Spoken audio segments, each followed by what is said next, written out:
السلام عليكم ورحمة الله. عاملين ايه؟ يا رب تكونوا بخير. موضوعنا النهاردة خطير على الستات، مش عشان حد تاني.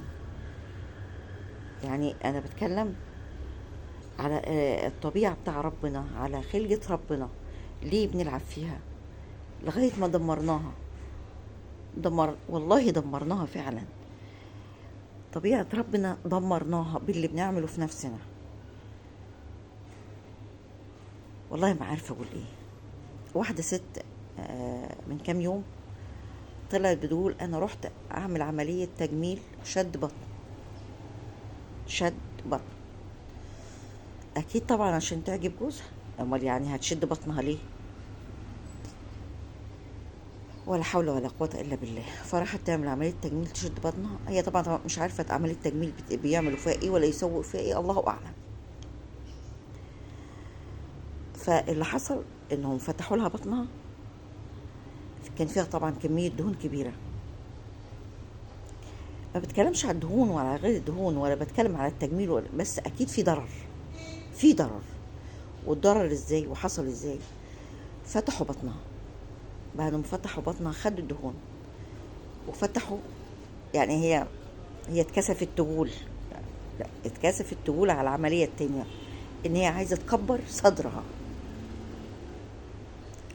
والله العظيم ما في كلام، مش عارفة اقول ايه. ما اللي ما يرضاش بنصيبه يبقى عايب.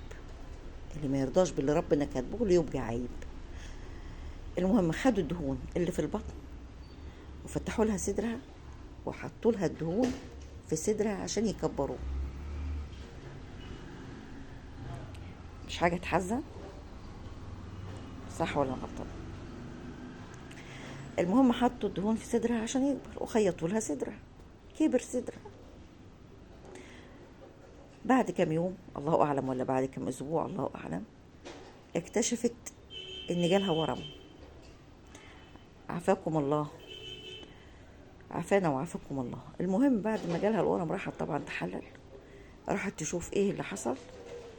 قالوا لها انت عندك ورم ولازم يتشيل. بيفتحوا صدرها لقي الورم. الدهون دي عامله ورم. شيء مش طبيعي.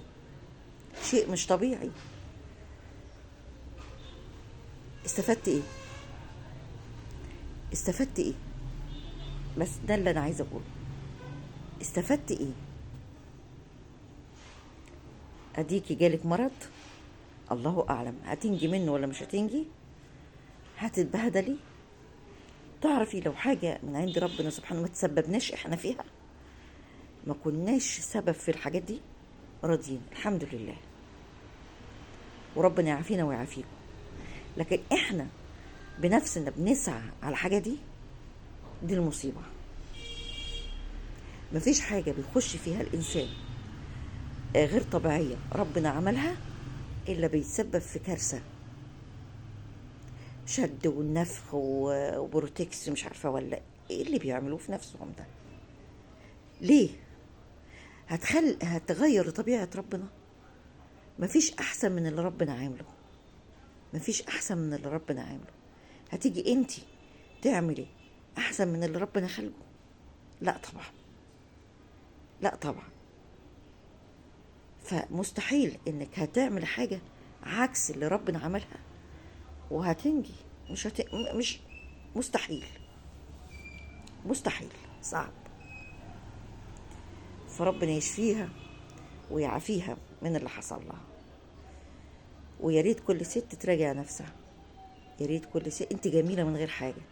انت حلوة من غير اي تدخل طبي او جراحي. ما تشوهيش نفسك. والله العظيم مهما كنت شايفة نفسك ان كنت مثلا عايزة تكبري، عايزة تنفخي، عايزة مش عارفة ايه، لا انت جميلة من غير كل ده. لو انت متجوزة وعاجبة جوزك قولي الحمد لله.